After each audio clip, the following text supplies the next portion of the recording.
in survey designs, there are different problems, and the major problem and the common problem is whether we are using random sampling or stratified sampling or cluster sampling. And if we are using random sampling, then it's very much easy to measure and to estimate the poverty numbers. But if we are using stratified or cluster sampling, then job थोड़ी सी tough हो जाती है कि आपके जो poverty के numbers हैं वो रिलायबल नहीं रहते. क्यों? उनकी रिलायबिलिटी इंश्योर करने के लिए जो सबसे पहला क्राइटेरिया होता है कि वो हमने देखना होता है कि हमारे जो स्टेटिस्टिक्स हैं, हमारा जो सैंपल है वो अनबाइस्ड हो. जब बाइस्ड इंफॉर्मेशन होती है तो वो रिलायबल नहीं होती. क्यों? इसलिए कि जिस वक्त आप फील्ड में जाते हैं तो आपने सबसे पहले जो पॉपुलेशन में से सैंपल सेलेक्ट करना होता है वो देखना होता है कि क्या पॉपुलेशन से जो सैंपल उठा रहे हैं sample is representative of the population, population को रिप्रेजेंट कर रहा है. अगर पॉपुलेशन का मेरे पास एक क्लास है और क्लास का एवरेज सीजीपीए मुझे लगता है कि 3 है. अब मैं उसमें से एक सर्वे करता हूं, मैं 15 लोगों से डेटा लेता हूं और जब 15 लोगों से मैं डेटा लूंगा ना तो उसका अगर रिजल्ट 3.8 आता है तो जो सैंपल है वो पॉपुलेशन का रिप्रेजेंटेटिव नहीं है. इट मींस जो सर्वे की इंफॉर्मेशन मुझे मिल रही है दिस इंफॉर्मेशन इज बाइज्ड. इसकी बाइजनेस को खत्म करने के लिए मैं एक और सर्वे लॉन्च करता हूं. बच्चों को कहता हूं कि जाओ कुछ और लोगों से इंफॉर्मेशन लेके आओ. 15 लोगों से वो अब इंफॉर्मेशन लेके आते हैं तो वो कहते हैं कि average CGPA of class is 1.5. मैं कहता हूं नहीं यार, ओवरऑल जो ओरिजिनल है वो 3 है, 3 ही होना चाहिए या 3 के सराउंडिंग होना चाहिए. 1.5 इज नॉट एक्सेप्टेबल. वो भी बाइज्ड इंफॉर्मेशन है. कैसे बाइज्ड हो रहा है? मैंने स्टूडेंट को कहा कि पूरी क्लास में से 15 लोगों का सर्वे कर रहा हूं. 15 टोटल क्लास की पॉपुलेशन में से, टोटल क्लास में से 15 लोगों को सिलेक्ट कर लिया. अब जो 15 लोग सिलेक्ट किए मैंने कहा जाओ सर्वे करो, 15 लोगों से इंफॉर्मेशन लेके आओ. वो कैंटीन पे गया, कैंटीन पे सारे एक जैसे बच्चे बैठे हुए हैं. उनसे जब इंफॉर्मेशन लेके आया तो वो 1.5 सीजीपी आ गया. मैंने थोड़ी देर के बाद जो दूसरा केस भेजा उसको कहा कि नहीं यार ये रिजल्ट ठीक नहीं है, जब तुम 15 लोगों से लेके आओ. वो 15 लोगों के लाइब्रेरी में बच्चे बैठे हुए हैं और वो सारे बच्चे अच्छे नंबर लेने वाले हैं जो लाइब्रेरी में बैठे हैं. जब उनसे सर्वे किया तो वो मुझे 3.8 सीजीपी एवरेज आ गई. वो भी एक्सेप्टेबल नहीं है. क्यों? क्योंकि मैंने प्रॉपर सैम्पलिंग टेक्निक यूज नहीं की. जब तक प्रॉपर सैम्पलिंग टेक्निक यूज नहीं करूंगा, पॉपुलेशन में से जब सैंपल सेलेक्ट करूंगा तो मेरा डेटा कभी भी रिलायबल नहीं होगा. कैसे रिलायबिलिटी इंश्योर करनी है? मैं रैंडमली सिलेक्ट करता हूं. मेरी क्लास 50 लोग हैं, उनमें से रोल नंबर वाइज ले लूं या क्लास में बच्चे बैठे हुए हैं, हर 5वां बच्चा मैं सिलेक्ट कर रहा हूं.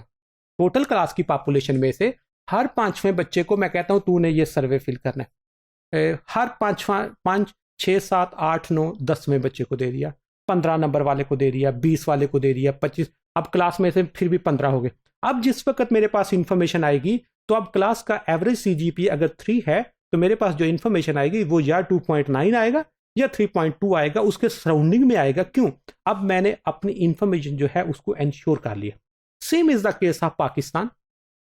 अगर मुझे कहता है कोई कि आपने 500 लोगों को मिलके पाकिस्तान की इनकम पे डेटा लेना है, मैं इस्लामाबाद जाता हूं और इस्लामाबाद से मैं 500 लोगों से सर्वे करा लेता हूं और वहां पे जब पर कैपिटा इनकम आती है तो पर कैपिटा इनकम आ जाएगी 70,000.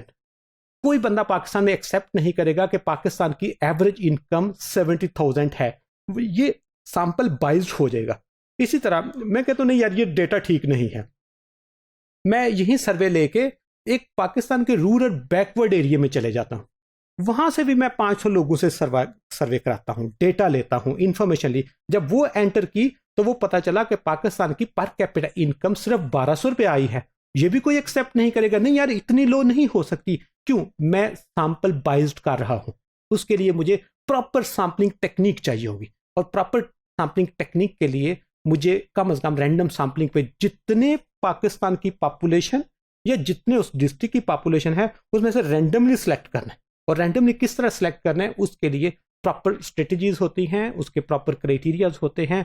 वो हम नेक्स्ट इसी फेज में डिस्कस करेंगे.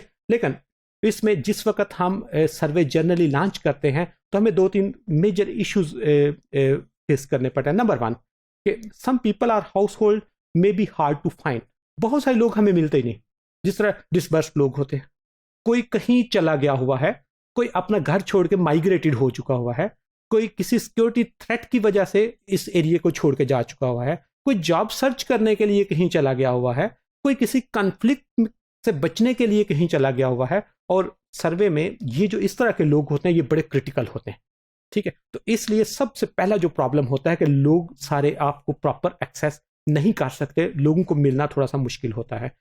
नंबर 2 पे जिस वक्त आप जाते हैं तो बहुत सारे सर्वेस हैं वो स्पेसिफिकली पॉवर्टी के लिए डिजाइन नहीं होते, उनसे हम पॉवर्टी डिटेक्ट करते हैं। जिस तरह मैंने अभी बात की कि household integrated economic survey है, एक्सपेंडिचर सर्वे है। अब इस सर्वे में आपने इनकम एंड एक्सपेंडिचर का डेटा लिया, उससे हम पॉवर्टी खुद जनरेट करते हैं। हमने PDH Pakistan demographic and health survey का डेटा है, उससे हमने पॉवर्टी का नंबर जनरेट करना है। मिक्स का डेटा है, मल्टीपल इंडिकेटर क्लस्टर सर्वे है, उससे हमने पॉवर्टी को निकालना है। Pakistan social and living major का सर्वे है, उससे हमने, हमारे पास पाकिस्तान पॉवर्टी सर्वे अवेलेबल नहीं है, हमारे पास पाकिस्तान हैप्पीनेस सर्वे अवेलेबल नहीं है, हमारे पास Pakistan human development survey available नहीं है। डेवलपिंग कंट्री में ये होता है, डेवलप्ड कंट्री में भी ये सर्वे अवेलेबल होते हैं। इसलिए हमारे पास बहुत सारे सर्वे ऐसे हैं जो पॉवर्टी के लिए डिजाइन नहीं हुए, लेकिन हम उनसे पॉवर्टी का नंबर निकाल लेते हैं, इसलिए उसमें भी थोड़ा सा एरर का चांस एग्जिस्ट करता है। नंबर 3 जो प्रॉब्लम होता है कि हम खुद कास्ट इफेक्टिव करने के लिए डेलिब्रेटरी कुछ एरियाज को इग्नोर कर देते हैं।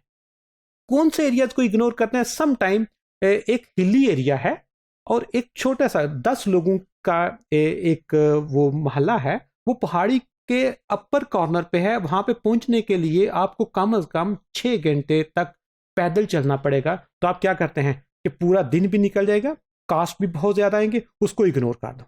नंबर 2, कभी कभी हम नो गो एरियाज को इग्नोर कर देते हैं।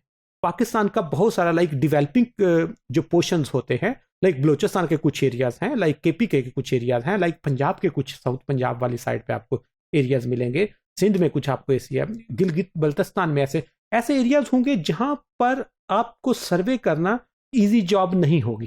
किस तरह? कुछ फ्लड इफेक्टेड एरियाज होंगे, वहां पर आपके लिए जाना पॉसिबल नहीं होगा।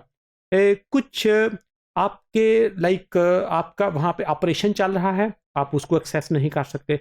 कुछ ऐसे डिजीज अफेक्टेड एरियाज होते हैं, उनको आप एक्सेस नहीं कर सकते। कुछ पॉलिटिकली ऐसे एरियाज होते हैं कि आपको वहां पे एक्सेस नहीं मिल सकती।